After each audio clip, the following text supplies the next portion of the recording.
नमस्कार, आप देख रहे हैं पंचायती राज न्यूज और मैं हूं आपके साथ अनुष्का।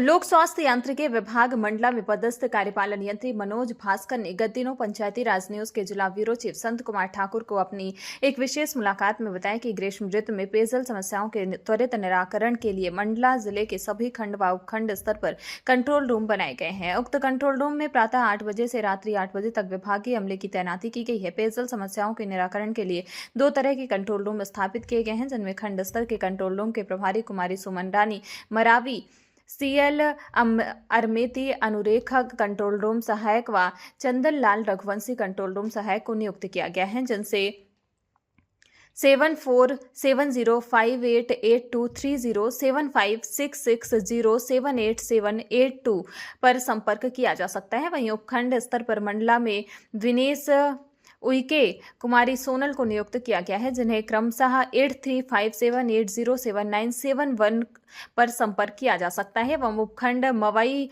में एके जोशी, कुमारी सुमित्रा उइके व चित्रलेखा टेम्भरे, जिन्हें क्रमशः मोबाइल नंबर 7987438501 पर संपर्क किया जा सकता है। उपखंड नैनपुर राजकुमार उइके, भूमेश्वर गौतम व जिन्हें क्रमशः मोबाइल नंबर 7566345485 पर संपर्क किया जा सकता है। उपखंड नारायणगंज आशुतोष गुप्ता, गौरव साहू व मुकेश दोहरे, जिन्हें क्रमशः मोबाइल नंबर 6266026887 पर संपर्क किया जा सकता है। उपखंड निवास में कुमारी गरिमा मरकाम व तिलेंद्र भाकरे, जिन्हें क्रमशः मोबाइल नंबर 9098214850 पर संपर्क किया जा सकता है। मंडला जिले में हमेशा स्वच्छता एवं शुद्ध पेयजल की आपूर्ति निरंतर बनी रहे, इसके लिए लोक स्वास्थ्य यांत्रिकी विभाग के द्वारा लगातार प्रयास किए जा रहे हैं। वहीं जल जीवन मिशन के अंतर्गत हुए कार्यों के अच्छे परिणाम भी ग्रामीण अंचलों से आ रही हैं। पेयजल की गंभीर समस्याओं से जन समुदाय को निजात मिला है। जिला प्रशासन एवं मध्य प्रदेश सरकार के दिशा निर्देशानुसार पेयजल की सुदृढ़ व्यवस्था के लिए विभागीय अमला लगातार कार्यों को अंजाम देने में लगा हुआ है। सर, पंचायती राज न्यूज में आपका बहुत बहुत स्वागत है।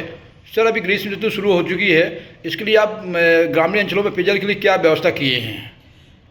चूँकि ग्रीष्म ऋतु को देखते हुए लोक स्वास्थ्य यांत्रिकी विभाग मंडला ने जो भी अधिकांश गांवों में जहां पर यदि पानी की समस्याएं आती हैं, तो ऐसी स्थिति से निपटने के लिए हमने हमारे यहाँ एक तो प्रकोष्ठ बना दिया है। ग्रीष्म ऋतु में जो पेयजल समस्याओं के तुरंत निराकरण के लिए कंट्रोल रूम बनाया हुआ है। कंट्रोल रूम में हमारे संबंधित सभी उपयंत्री, सहायक यंत्री और मेरा स्वयं का उसमें व्यक्तिगत नंबर भी दिए गए हैं। यदि किसी को किसी प्रकार की कोई समस्या है तो इन सभी संबंधितों से आप स्वयं डायरेक्ट संपर्क कर सकते हैं। दूसरा, चूँकि गर्मी को देखते हुए साथ में जल स्तर जैसा देख रहे हैं हम नीचे जाता जा रहा है, तो इसको भी हमने देखते हुए अभी मंडला क्षेत्र में नलकूप जो प्राइवेट क्षेत्र के माध्यम से होते थे और उनके लिए हमने प्रतिबंध भी लगा दिया है, ताकि कोई भी बिना अनुमति के ऐसी जगह नलकूप खनन ना कर सके कि जहाँ पे हमारा कोई शासकीय नलकूप है और उसी शासकीय नलकूप के आसपास कोई प्राइवेट बोर कर रहा हो। इस प्रकार से यदि हम ये पूरा प्रोग्राम हमने जो बनाया है और यदि इसमें सभी लोग गंभीरता से लेते हैं, क्योंकि सभी मंडला वासियों के लिए है ये, तो हमारा तो एक ही निवेदन है कि सभी ग्रामवासियों से भी और मंडला वासियों से कि कृपया कर आप सभी लोग इसमें सहयोग प्रदान करें, ताकि आने वाली समय में ये भीषण गर्मी में जो पेयजल की समस्याएं उत्पन्न होती है तो ये ना हो पाए।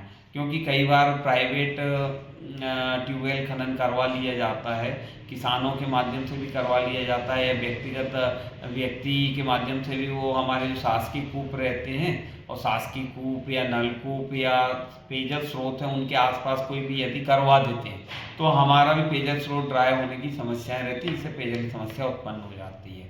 क्योंकि यदि इस प्रकार से यदि सभी लोग सामंजस्य बैठा कर काम करते हैं तो आने वाली गर्मियों के समय में पेयजल की समस्या नहीं हो पाएगी। सर, मंडला जिले में 9 विकासखंड हैं, आपके सभी विकासखंडों में कार्यालय होंगे, वहाँ पर क्या व्यवस्था है कार्यालय स्तर में? हमने वहाँ कार्यालय स्तर में भी एक वहाँ पर पंजी संधारण करने के लिए एक रजिस्टर रखा गया है और जनपद पंचायत जो हैं उनके पास में भी एक पंजी संधारण हेतु रजिस्टर रख दिया गया ताकि किसी प्रकार की कोई समस्याएं आती हैं तो उन समस्याओं को आप वहां पर अवगत करा सकें और उनका निराकरण हम लोग समय पर कर सकें। जी सर, गांव में सर अभी जो आपने बात की है कि यदि खनन होता है हैंडपंप जो भी, उस पर रोक लगाएंगे, तो कैसे रोक लगाएंगे आप उन पर? रोक इस प्रकार से रहेगी, जो शासकीय पेयजल स्रोत हैं उनके आसपास कोई भी अनुमति बगैर ट्यूबवेल नहीं करेगी। दूसरा, यदि किसी ने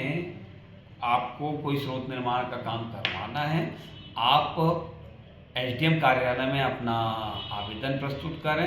वो आवेदन के माध्यम से हमारे पास उसका जांच के लिए आएगा और हमारे उपयंत्री उसको जांच करेंगे और सहायक यंत्री उसको रिकमेंड करते हुए भेजेंगे और उसमें देख लेंगे यदि शासकीय वहाँ पे स्रोत नहीं है पेयजल वाला तो उसमें फिर अनुमति प्रदान की जाएगी। अनुमति प्रदान होने के उपरांत आप आसानी से वहाँ पर आप स्रोत निर्माण का काम करवा सकते हैं। जी सर, जल जीवन मिशन में मंडला जिले में बहुत सारे काम किए गए हैं, इसके अच्छे परिणाम भी सामने दिखाई दे रहे हैं। सर अभी कुछ जो है जो पाइप बिछाए गए हैं उनसे बताया गांव कहना कि उनसे पानी लीकेज हो रहा है, इस पर आपका ध्यान आकर्षित किया गया, तो उसमें क्या कार्रवाई कर रहे हैं आप? जहाँ पर अगर ऐसी कोई समस्या आती है और हमारे संज्ञान में आता है तो संबंधित कॉन्ट्रैक्टर की लायबिलिटी रहती है, उसके माध्यम से हम लोग काम करवाते हैं। जो योजनाएं संचालन संदर्भ ग्राम पंचायत के माध्यम से की जाती हैं तो उनको भी हम टेक्निकल मार्गदर्शन देते हैं और उनके माध्यम से उनको बताते हुए वो टेक्निकल मार्गदर्शन के रूप में अपना काम सुचारू रूप से कर लेते हैं और किसी प्रकार की कोई समस्याएं तो नहीं आती। जी सर, जिले वासियों को पानी रोको पर क्या संदेश देना चाहेंगे?